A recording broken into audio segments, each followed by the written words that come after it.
Hey brother! Ben, it has been a couple of weeks since Luca dropped, and as ever, that means it is time to figure out how it fits into the Pixar Theory. And the plot certainly thickens with Luca, as we are now starting to see the blended existence of monsters during the time of the humans. The Pixar Theory, the Pixar Theory. We're finally going to see it clearly. The Pixar Theory.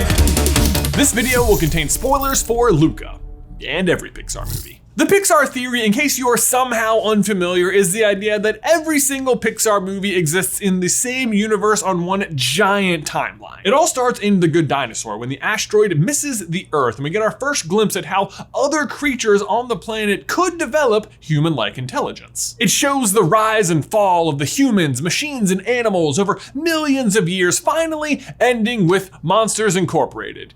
Or Brave, depending on how you want to look at it. And Luca is a very interesting movie to include because whilst the stakes in the movie are not that high, you know, just like win a promotional pasta eating contest / triathlon, or as I like to call it, a postathlon. I mean, I guess it also sends the message that loneliness can come from anywhere, so there's that. But what it offers the Pixar Theory is huge. Because throughout the massive timeline that is the Pixar Theory, there are two sections that are somewhat harder pills to swallow. The first being when the cars inherit the Earth, and the second being the transition from humans to monsters after the axiom returns at the end of WALL-E. Now that said, the explanations in place are already perfectly plausible, don't you worry about that. But Luca totally helps out by sanding off some of maybe the rougher edges on both of these situations. But before we get into all that, let's just first establish when in the Pixar timeline Luca is actually happening. Now, despite coming out in 2021, the movie actually takes place way before then, back in the 1950s, 60s era. This has actually been confirmed by the director himself, Enrico Casarosa, who said on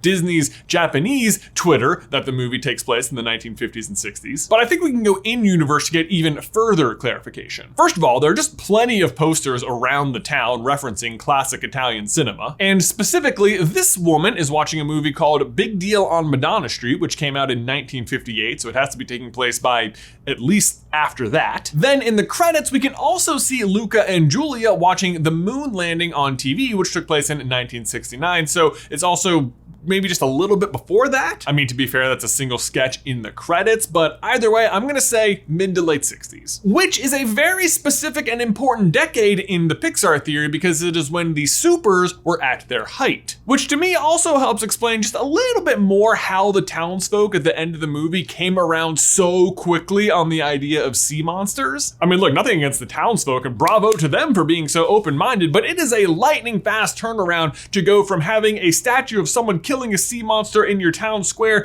to announcing that the winners of your annual postathlon are sea monsters. Postathlon, we're gonna have one at CastleCon.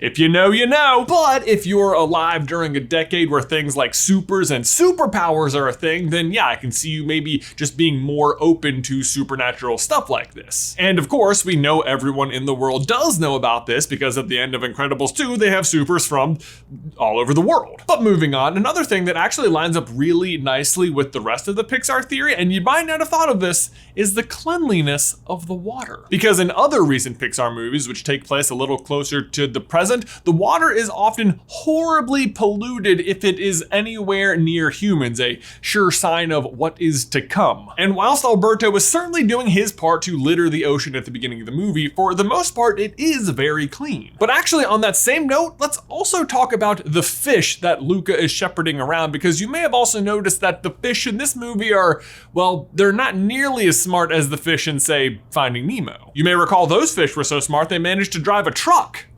Yeah, that happened. Here it is. It's happening. This happened. This was real. This happened. But so shouldn't the fish in Luca also be smart? Well, surprisingly, no. Despite some animals in the Pixar universe, like rats or dinosaurs or fish, gaining really high levels of intelligence, that is never true for animals that have been domesticated. You can see this with the chickens in The Good Dinosaur, or Buster in Toy Story, or yes, the fish in Luca. Admittedly, the dogs in Up are kind of an exception here, but they are also really highly trained and also are still very much dogs. Squirrel! All in all though, Luca is very consistent with everything else that is happening in the Pixar Theory timeline at that time. But speaking of all in all, let's talk about Cars 2. Woo! Yeah, give a like for that segue, am I right? Do it. Okay, so Pixar theory-wise, the cars inherit the Earth after B&L forces the humans to leave. They come to life by taking on the memories of their former owners and see the world through a carified lens. Human memories, of course, being the main source of life for pretty much everything else in Pixar besides humans. And this can take on a lot of different forms, whether it's scream energy, or your imaginary friend, or the toys coming to life, or literally keeping you alive in some version of the afterlife if you live in Mexico. That last one's from Coco, where as long as someone remembers you anywhere, you never experience what is known as the final death. But that's the theory for how the cars come to life, and Luca helps drive, killing today, seriously, like button. It home with the mystery of Alberto's father. We don't know much about Alberto's father other than that he abandoned Alberto and lived above water with him for some time away from town. But I also feel pretty confident his name was Bruno, which is the source of Alberto's "shut up the voice in your head, you only live once, let's drive this rickety Vespa off a cliff into the ocean and just generally ignore gravity" battle cry. Silenzio Bruno. The idea here being that his dad used to tell him not to do a lot of stuff. Alberto, you can't. Alberto, you're gonna die. Alberto, don't put that in your mouth. But after being abandoned, Alberto rebels by refusing to listen to any warning echo from that voice in his head. Gravity! But anyway, all that's relevant because in Cars 2, there's a character named Bruno Murtagh, the French crew chief of Raoul Saru. He is otherwise a very minor character, except he is almost definitely the carified version of Alberto's father. And we don't know much about him, but everything we do know points that way. He plays the accordion, he likes romantic drives along the River Seine, and his favorite movie is The Engine of Dr. Motaro. The Engine of Dr. Motaro, though, is the carified version of the movie The Island of Dr. Moreau, which is a movie about a man creating human-animal hybrids, like, I don't know, the sea monsters. And while the Seine is a river in France, it also has a second meaning as a fishing net, specifically the exact kind Alberto is almost caught in at the beginning of Luca. So, the idea is that the human Bruno caught Alberto's mother in a Seine fishing net, and then when she was above the surface, she of course just looked like a human. They fell in love, had Alberto, and then she died, possibly at the hands of the townsfolk, who again have a statue of someone killing a sea monster in their town square. But that leaves Bruno to raise his son alone, which of course he has to do above the water because he is not a sea monster, hence why Alberto doesn't live underwater. And he almost definitely does not live underwater, like at all, because him and Luca have never met, which is weird because Luca seems to know everybody in town. Good morning, Mr. Branzino. The point is, the similarities between Bruno Motaro's interests and the likely story of Alberto's father are so similar that it all but proves this is how the cars came to life. It also suggests that monsters and humans are similar enough to each other to actually reproduce, which could offer another explanation for how after people return to Earth from the Axiom, they start transforming into monsters from, the blob people. Which to me seems perfectly possible, especially if they were able to survive under the water the entire time the humans were off in space and then re-emerged after the humans came back. And actually, there is some credence to that thought, because whilst there's basically no non-carified creatures present in Cars, there is one glaring exception. Crabs. I didn't want to hit a crab. We see in Finding Dory some crabs surviving in the pollution, but do you know how else you might be surviving? By being domesticated. And do you know who domesticates crabs?